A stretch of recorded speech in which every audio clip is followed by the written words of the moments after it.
Assalamualaikum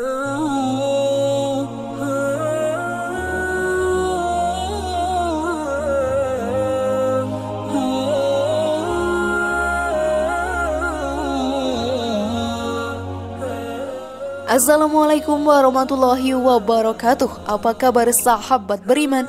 Selamat datang di Magenta Islam. Di hari perhitungan kelak kita akan mengetahui neraka atau surga yang menjadi tempat kita kembali nanti. Jika dosa-dosa besar dan perbuatan zalim yang kita lakukan sama hidup di dunia, niscaya kita takkan pernah mencium wangi surga sedikit pun dan akan disiksa di dalam neraka selama-lamanya. Ternyata sahabat beriman, ada 6 golongan manusia yang dipastikan masuk ke dalam neraka tanpa melalui perhitungan amal. Lalu perbuatan dosa apakah yang diperbuat oleh mereka hingga membuatnya masuk neraka tanpa perhitungan amal sahabat beriman?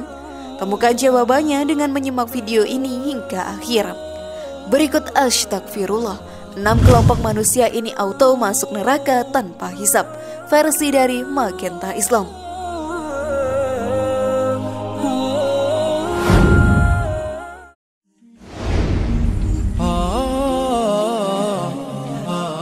Sebelum masuk antara surga atau neraka, semua amalan baik dan dosa yang kita perbuat di dunia akan ditimbang atau dihisab di akhirat nantinya. Pada hari perhitungan tersebut, tidak ada orang yang bisa membohongi para malaikat tentang apa saja dosa dan amalan baik yang telah kita perbuat di dunia. Semuanya sahabat beriman telah dicatat oleh malaikat dengan jelas dan sangat rinci.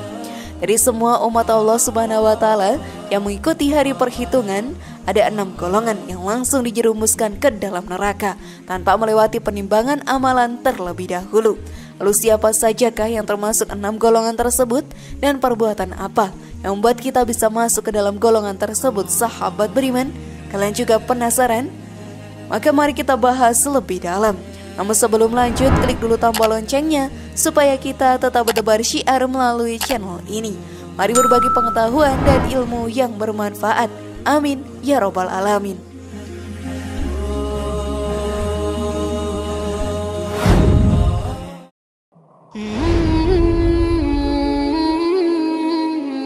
Pemimpin yang zalim. Pada zaman sekarang ini, tidak sedikit para pemimpin yang mengkhianati para rakyatnya. Korupsi dan pengambilan keputusan yang merugikan rakyatnya merupakan sesuatu yang zalim dan menjadi salah satu golongan akan masuk ke dalam neraka tanpa melalui perhitungan amal nantinya. Hal tersebut sahabat beriman dijelaskan dalam hadis. Saya mendengar Rasulullah SAW bersabda, maksudnya tidak ada seorang hamba yang Allah serahkan kepadanya untuk memimpin segolongan rakyat, lalu ia tidak memelihara rakyatnya itu dengan menuntut dan memimpin mereka kepada kemaslahatan dan akhirat, tiadalah ia mencium bau surga. Hadis riwayat Bukhari dan Muslim. Menjadi pemimpin merupakan sesuatu yang sangatlah berat. Kita harus bisa adil dan memperhatikan semua yang dibutuhkan oleh rakyat. Satu amanah besar yang diemban di pundak para pemimpin adalah membawa rakyatnya menuju ke jalan yang benar. Namun jika hal tersebut tidak dilaksanakan dan hanya mengambil keuntungan pribadi saja, maka murka Allah Ta'ala akan diturunkan kepadanya dan neraka sudah menjadi tempat yang akan ia tinggali nantinya. Hal tersebut juga dijelaskan dalam sebuah hadis. Barang siapa yang diangkat oleh Allah menjadi pemimpin bagi kaum muslim, lalu ia menutupi dirinya tanpa memenuhi kebutuhan mereka, menutup perhatian terhadap mereka dan kemiskinan mereka, Allah akan menutupi dirinya tanpa memenuhi kebutuhannya, perhatian kepadanya dan kemiskinannya. Diriwayatkan dari Abu Daud dan Tirmizi dari Abu Maryam. Sebelum mencalonkan diri sebagai pemimpin sahabat beriman, hendaknya kita harus menyadari dahulu beban yang akan kita tanggung saat menduduki posisi tersebut. Amanah yang sudah diberikan oleh rakyat tidak boleh digunakan untuk kepentingan yang dapat menguntungkan urusan pribadi. Hal tersebut akan membawa kita ke dalam neraka Allah Ta'ala. Sungguh mengerikan, bukan?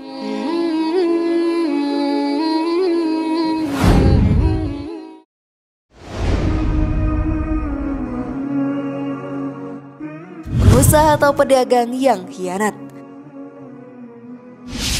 Saat melakukan kegiatan perdagangan, kita haruslah jujur. Allah sangat benci kepada orang-orang yang melakukan kecurangan dalam kegiatan tersebut. Saat ini tidak sedikit pedagang yang tidak jujur dalam melaksanakan transaksi tersebut, hingga mereka menjadi salah satu golongan yang akan masuk ke dalam neraka tanpa melalui hal perhitungan atau hisab terlebih dahulu. Seperti dijelaskan dalam Al-Quran, kecelakaan besarlah bagi orang-orang yang curang, yaitu orang-orang yang apabila menerima takaran dari orang lain, mereka minta dipenuhi, dan apabila mereka menakar atau menimbang untuk orang lain, mereka mengurangi. Tidaklah orang-orang itu yakin bahwa sesungguhnya mereka akan dibangkitkan pada suatu hari yang besar, yaitu hari ketika manusia berdiri menghadap Rabb semesta alam. Quran Surat Al-Mutaffifin 1-6. Banyak manfaat baik dalam kegiatan tersebut. Keuntungan yang didapat pun bisa berkali lipat dari modal yang digunakan. Allah pun sudah mengatur rezeki untuk setiap hambanya. Hendaklah kita jujur dalam melakukan setiap usaha yang ada, karena Allah akan melihat usaha kita dan memberi rezeki yang pantas untuk usaha yang telah kita lakukan.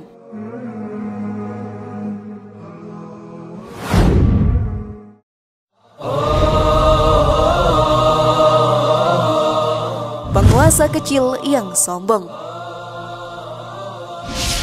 Saat menjadi seseorang pemimpin, tidak seharusnya membuat kita menjadi pribadi yang sombong.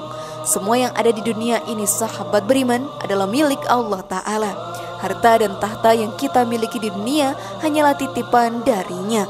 Dalam segala hadis dijelaskan, sesungguhnya Allah itu maha indah dan mencintai keindahan. Sombong adalah menolak kebenaran dan meremehkan manusia. Hadis riwayat Muslim. Sifat sombong merupakan salah satu sifat yang dimiliki oleh iblis. Pada saat Adam alaihissalam diciptakan, Allah memerintahkan iblis untuk bersujud kepada Adam. Namun ia pun menolak karena berpikir bahwa dirinya lebih baik daripada Adam alaihissalam. Sifat sombong iblis tersebut membawanya kepada murka Allah Ta'ala. Karena dari itu, sebagai manusia saat memiliki sifat sombong, maka kita akan menjadi teman iblis di neraka nantinya. Dalam sebuah hadis dijelaskan, tidak akan masuk surga orang yang dalam hatinya ada sifat sombong, walaupun hanya seberat biji sawi. Hadis riwayat Muslim. Sahabat beriman, sebagai umat muslim yang beriman, hendaklah kita untuk selalu menjauhi sifat tersebut agar tidak terjerumus ke dalam api neraka.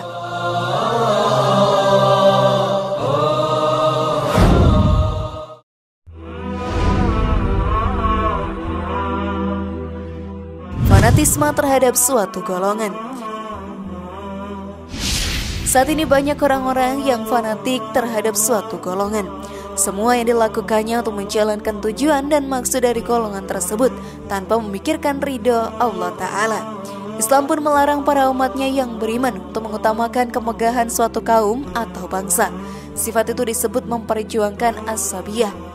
Dalam satu hadis dijelaskan, seorang lelaki atau ayah perempuan yang meriwayatkan hadis bertanya, "Wahai Rasulullah, adakah dianggap as-sabiyah puak, orang yang sayang kepada kaum bangsanya?"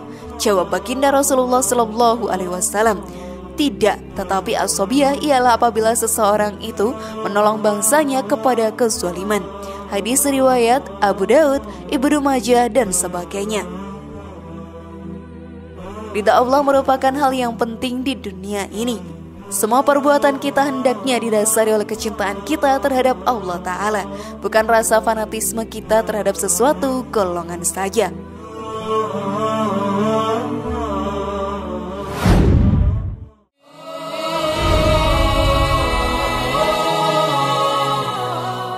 Orang awam karena kebodohannya. Sebagai manusia, kita harus menuntut ilmu agar tidak terjerumus ke dalam kebodohan dan kemalasan. Semua perbuatan kita di dunia harus didasari oleh ilmu agar tidak terjadi kesalahan dalam pelaksanaannya. Termasuk juga dalam beribadah, kita pun harus mengetahui ilmunya dengan mempelajari tata cara beribadah. Dalam sebuah hadis sahabat beriman dinyatakan, barang siapa menuntut ilmu berarti menuntut jalan ke surga. Hadis riwayat Muslim. Dari hadis tadi menunjukkan bahwa ilmu sangatlah penting untuk setiap umat muslim di dunia.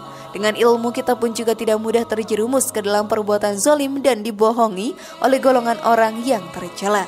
Sudah siap melakukannya sahabat beriman?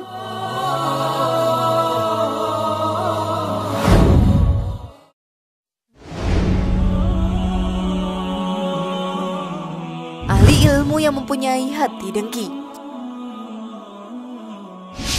Seorang yang merupakan ahli ilmu harus membagikan pengetahuannya untuk kepentingan para umat, bukan hanya disimpan untuk dirinya sendiri saja.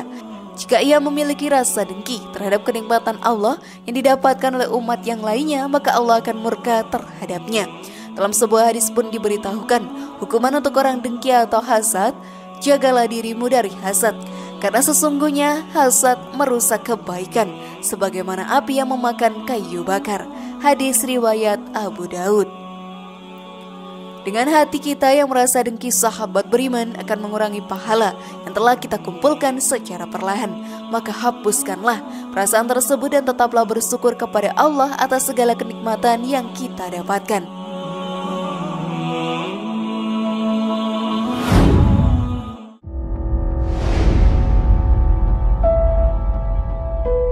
Bagaimana sahabat beriman? Sudah siapkah untuk merubah diri kalian sekarang? Semoga informasi tadi bermanfaat ya dan buat kita berpikir lebih bijak. Mari bangun Magenta Islam ini dengan cara klik tombol subscribe, like, share, dan aktifkan tombol loncengnya. Wassalamualaikum warahmatullahi wabarakatuh dan jangan lupa tonton video yang lainnya.